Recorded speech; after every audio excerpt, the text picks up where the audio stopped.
Okay, I'm not gonna lie, guys, the demo has been pretty rough. It's like we got this demo, it was cool for, I don't know, 3 hours. Okay, more like 30 minutes, but like whose idea was it just to put one game in the demo? So now we're in this like weird 2-week period between the demo and the actual game where there's really no 2K20 content in terms of the game, but that hasn't stopped 2K from giving us some juice, and we've gotten some more leaks, so we've got to talk about it. By the way, if you haven't already, you know, drop a like. Now, there's been tons of tweets from like everybody at 2K, Ronnie, Mike Wang, LD, Zach, but to be honest, there's only a few that really matter for the game, like few that are not just minor. And the first thing you may have noticed in the demo is that the blow buys were literally insane. Like, it was literally worse than 2K18. Like, it was bad. I know we're playing against the AIs, but even then it was super noticeable. Thankfully, after I'm pretty sure thousands of people tweeted at Mike, they already knew about it before the game came out. They didn't have time to fix it in the demo, so it will hopefully get fixed in the game. Let's just hope it's not 2K18 again. The next bit of news we got was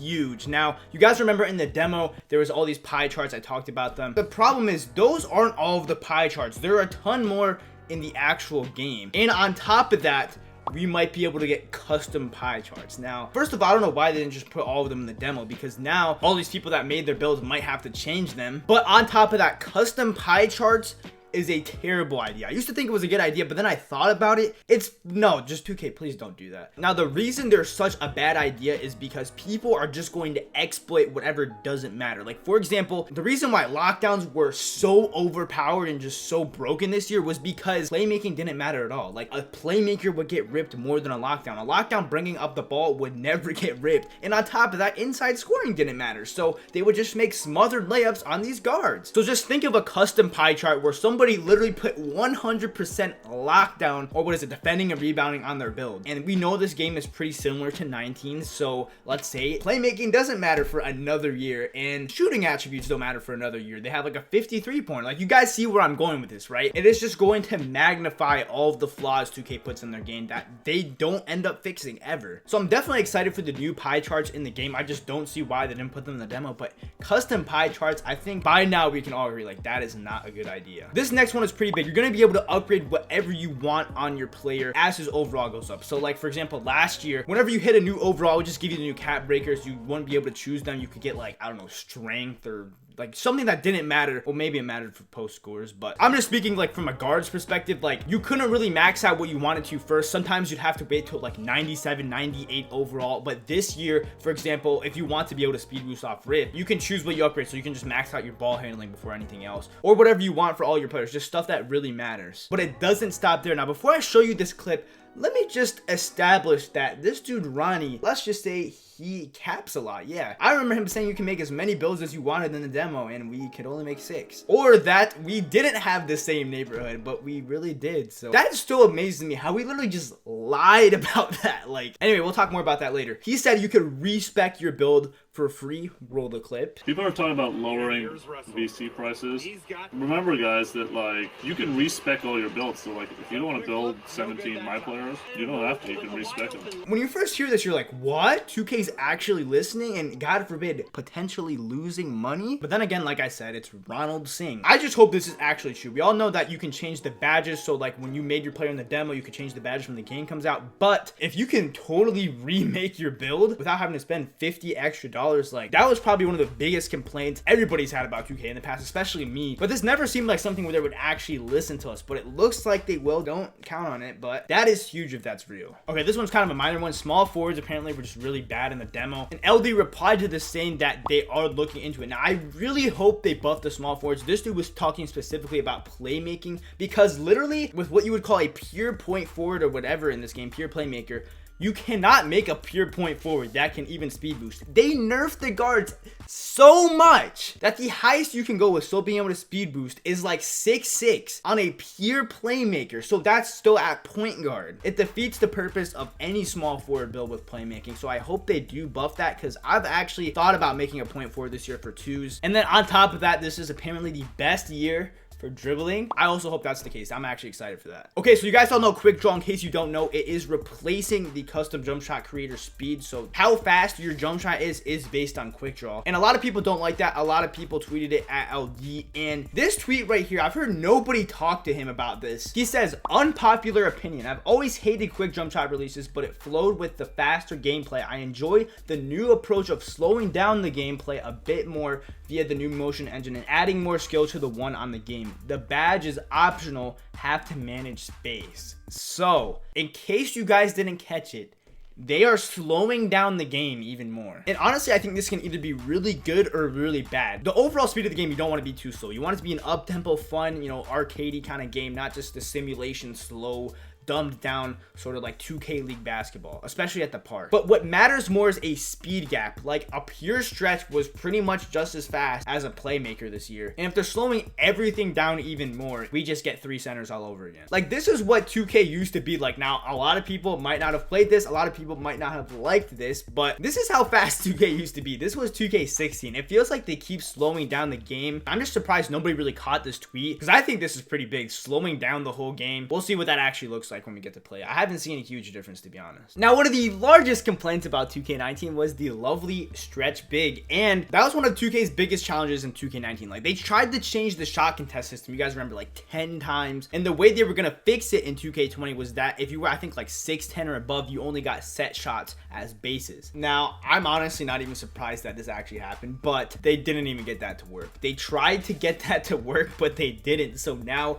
no matter what height you are, you get any base in the game. So we're basically back to where we were before. Mike Wang dropped a banger. Well, that implies that is good, right? Basically, this tweet was huge. He was saying, update, we will no longer be locking out these jump shot animations based on height and weight for the final game, so don't let that impact your build making decision. After everybody already made their builds, because that was tweeted after the demo dropped, but people were tweeting at him saying, like, why did they end up doing this? And it turned out just to be a technical issue. But Mike said there's other things they're going to try to do to, keep stretch bigs from, I don't know, being stretch bigs. So bigs can get any bases they want, but they apparently will get slower jump shots. Now, this is where I'm really confused. You guys don't know quick draw the badge. My build video, I didn't even put it on my player because he was 6'4", so he should automatically already have the fastest jump shots. And it seems like the point of that badge was for bigs to use because they already had a slower jump shot. Now, I'm being told that you still want to put it on a guard. So that makes no sense. If you put it on a guard, is it still going to be faster than a center that also has the same amount of quick draw on? Or is it the same for everybody? Like, I don't understand that. I guess that's trying to keep stretch bigs in check. But I think if Hall of Fame quick draw makes the jump shots just as fast as they were on stretches last year,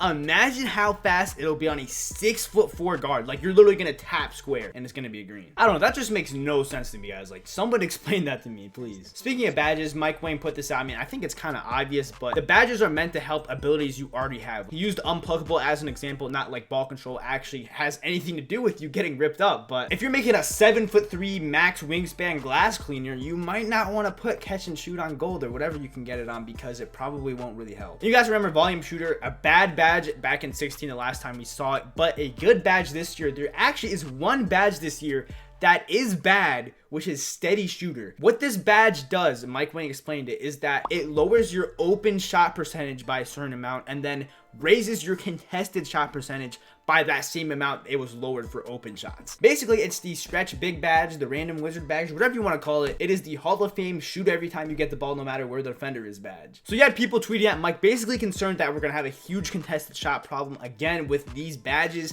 and he was basically saying that good shot selection is still king, and this will not help if they're forcing bad shots. Now, that is very loose. See, the problem with the contest system is that a lot of the times contest would count as open, so this doesn't matter if 2K doesn't consider it a bad shot. So with a lot of these tweets or just a lot of things we haven't seen in the game, we have to wait for the game. We can't really see what Mike Wang or what LD or what any of these guys mean when they say this stuff. Anyway, moving on, you guys remember they dropped the park trailer. I reacted to it live on stream. Shout out to everybody in that stream. And like I said, Ronnie with Hall of Fame Cap said that we were not getting the same neighborhood. And we surely did, yeah. But then he goes on the same stream he was on when he said it wasn't the same park, which is like caffeine or whatever, and says this. Roll the clip. Again, it's not the same park. It's the same square, for sure. But I've explained why it's the same square. We got to keep everybody one area, and you guys don't want us to go back to 2K18, do you? Okay, so first, it's not the same park, it's the same square. What is that supposed to mean? It's the same park, Ronnie. That's like saying 2K17 and 2K16 didn't have the same parks. Like, it is the same park. Now, I'm not gonna say that that's a complete L, but at least don't just like act like it's a new park. They did make some changes to it, and then obviously there's new events on top of that, but like, I'm pretty sure like 99% of people will consider that the same park. But then, is Ronnie threatening us with 2K18 again? Like, you guys don't want to go back to 2K18, do you? Like, no, we don't. But like, that's a whole new low. Like, come on. Now, this is the thing with the same parks. I don't think it's that big of a deal if they execute it correctly and if everything else new they put in the game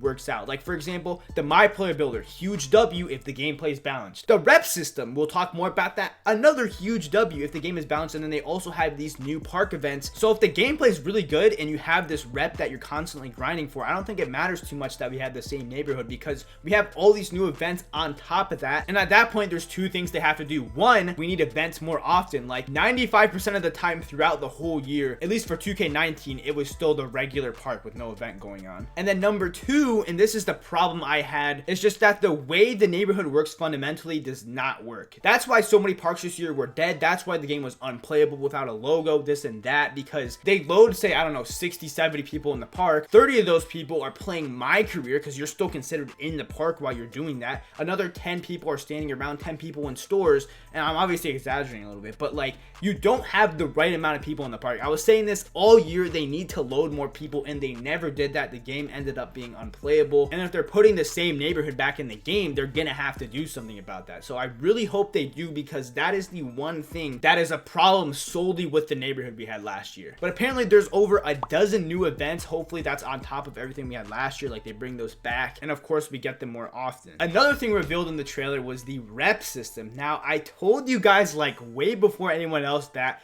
we're getting a rep system. Not even from a leak. I don't want to boost my ego, but I kind of figured it out. Like, it was like 2-3 weeks ago, LD said that you can only grind badges in My Career. So I was like, well, the whole principle of the Road to 99, the whole My Points thing was from badges. So if you can only get those in My Career, that means Park Rep must be back. And of course it's back. So there's 5 tiers: Rookie, Pro, All-Star, Superstar, Elite, 3 different sub tiers. So like Rookie 1, 2, 3, stuff like that. And then we have Legend, which was confirmed by Ronnie. It doesn't stop at Elite 3. No, there's Legend, obviously. Which will be the top rep. Now, we pretty much got all of the rep rewards up until Elite 3. I don't know if this is 100% confirmed, but starting from, I guess, Rookie 3, you probably don't get anything before that. Bling swags, My Court rims, accessories. You get a skateboard at Pro 1. Hopefully you can ride it in the actual park. Pro 2, you get to set harder screens. Like, why? You already put Hall of Fame brick wall in the game. Like, well, we're just gonna push people at Elite 2? Like, what's that? Hats, player panels, Pro 3 Legend jerseys, eyewear, scooters, All-Star 1 beach cruiser, more animations, All-Star 2 screen crusher, blow up hard screens. Like, what? Why is the rep reward setting harder screen? Customize My Car, All-Star 3 perform a neighborhood. I don't even know what that means.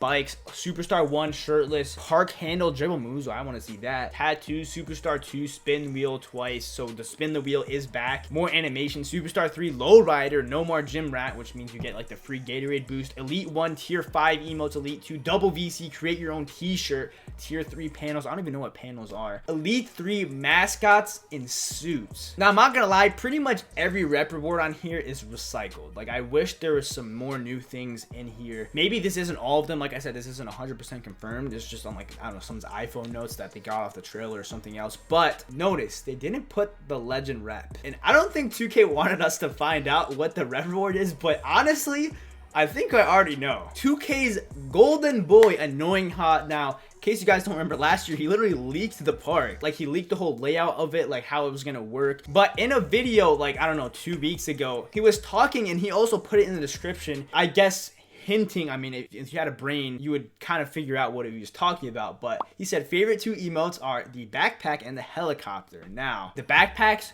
literally were confirmed in that trailer. That's another reason I don't think all of these rep rewards are in here, because I did not see backpack anywhere. But the second emote is a helicopter. Now, I'd like to say I've been pretty good with the leaks so far, pretty good predicting things, you know, that the neighborhood was going to be the same, that the rep system was coming back, that we're not going to have archetypes again. Like, I think I'm pretty good with the leaks so far. And this is probably one of the riskier ones, but I'm just going to say it. The Legend reward is a helicopter. It only makes sense, right? Pretty much everything in here is recycled. We know 2K likes recycling things. They've already had a helicopter in the game, which is 2K16. Now, I don't even know how it's gonna work, but I mean, they put a tiger and a jetpack in the game. Like, it's not that far off. Okay, this part's probably a pretty big stretch, but what if you hit Legend, you get this helicopter, and it takes you to a new park? I don't know, maybe 2K likes to surprise us. The one thing I don't like about having it leaked already is that we used to get surprised with stuff like this all the time. Like, nobody knew it was going to be a jetpack. I mean, people were speculating. Nobody definitely knew that there's going to be a tiger. But I'm definitely going to be going for Legend next year. So, hey, stay tuned for me getting a helicopter, if that's what we really get. On top of the park trailer, we also got a My Team trailer. Now, obviously, I don't care about My Team, and I normally wouldn't be talking about this, but it looks like 2K's in some trouble. If you go on their channel, they actually deleted the My Team trailer. Now, I don't know exactly why. They never made an announcement why, but I think it has something to do with the whole child gambling thing. I mean, we all know My Team, it just isn't it. Like, you think Park is pay to win? You think paying $60 for a game and then $50 for VC and then paying over 1,000 VC every game for Gatorade boost is pay to win? No, My Team is literally the definition of pay to win. People spend hundreds and hundreds of dollars on My Team. Like, no offense to anybody who actually plays it, but I don't see how anybody still plays that mode. It's been the same for like the past 5 years. I understand if you play it like really late in the year just for fun, but like Microsoft, Nintendo, and Sony all came together in saying that 2K will have to disclose their pack odds for like all their packs. Like, now that there's like regulations on it and stuff, and I heard there was like some slot machine in the trailer, like, I think 2K is in some trouble because they wouldn't just delete the trailer like that. It's not on their channel. Like, you can see the screenshot. I cannot see where that mode is going to go because it's all about packs and pack odds and them making a ton of money off kids. Like, I honestly wonder what they're going to do about it. Now, with this new ref system, let's just say people had some concerns. Every single time we've had a real park rep in the past, it's been based on teammate grade, and that was a huge L because the top rep would always be some inside center. Not saying that they couldn't do anything otherwise, but they would just sit there, you know, holding circle while a guard would carry them, and they would get an A+ that way because they just spam good screens on their teammate grade, and they would be the top rep for doing that. So Grinding tweets at Baluba saying we don't want teammate grade, which I completely agree with, and he says they're not doing teammate grade this year and they're using new metrics. Now, we don't know what that new metric is, but hopefully it's balanced enough to where the meta for repping up actually means you have to play in the games and do something. But with a park rep system means that the attributes and your park rep are separate, and the way it works this year is that you hit 95 and you can actually rep down. So 95 to 99 is this whole new system. It's supposed to balance you in between the 3 modes. Once you hit 95, you can't go down from there, but it's based on like your performance in the games. Now, of course, there's a problem with this, which is a huge problem in 2K19. People are just going to dodge comp, right? You know, if it's based on you winning games, you're not going to play someone who's good because the chances you lose are just higher. But Mike Wing replied to this saying that this will actually help you because losing to them gives you less of a penalty and beating them gives you more of an advantage. So that doesn't sound like it's actually enough to keep people from playing good people. Now, the one thing different about this that I hope changes that is that it actually affects how you play. Elite 3 doesn't do anything to your player. You don't get anything for it. There's no rep rewards, this or that. You're a lot better when you're a 99 than a 95. So if people want to rep up faster, they will want to play good people. There's actually something you're working towards, and there's actually something on the line. But I said this in my last video. Mike Wayne said you could probably hit 99 in 2 days. From 95 to 96, someone asked how long that's going to take. He said 10 to 15 park games or park wins. So people are going to be hitting 99 fast. It's just about if they can keep themselves there. And then today he went on Twitter, like literally as I'm recording this, and completely explained the whole system. So the way you rep up from 95 to 99 is also not based on teammate grade. It's based on your performance. He said it's similar to takeover in your stats. Wins are more heavily weighted in park and prime, where performance is more heavily weighted in my career. I mean, it makes sense. Like, if you can't beat robots, then you're just bad. Now, this is new. Every time you go up a level, you get a +1 to all your attributes for free, so no VC required, but you can lose them. So it makes sense that it doesn't cost VC. If you can just lose them, you won't want to keep buying them. So this is more of an indication of skill versus grinding. Grinding is going to be more rep, and skill is this, right? It doesn't take a long time. It's just based on if you can win a lot of your games. And this is huge because this might mean I can make my guard a lot taller or even make a point forward. Or a lot of you guys could be changing up your player builds a little bit. And this is again assuming you're good at the game. That's, I guess, kind of replacing the legend badge we had this year, which boosts all your badges. This is just going to boost all of your attributes. So I think this is a great idea. Let me know what you guys think of the whole new rep system and the new 99 attribute system. And of course, the helicopter. I feel like at this point, we honestly know almost everything on the game. Now we just have to wait. We have less than a week. I hope you guys are excited just like me. If you are, of course, make sure you guys drop a like. We're going for 5,000 likes. Go watch some more videos. They're going to be in the outro. And I'll talk to you guys in the next one. Peace.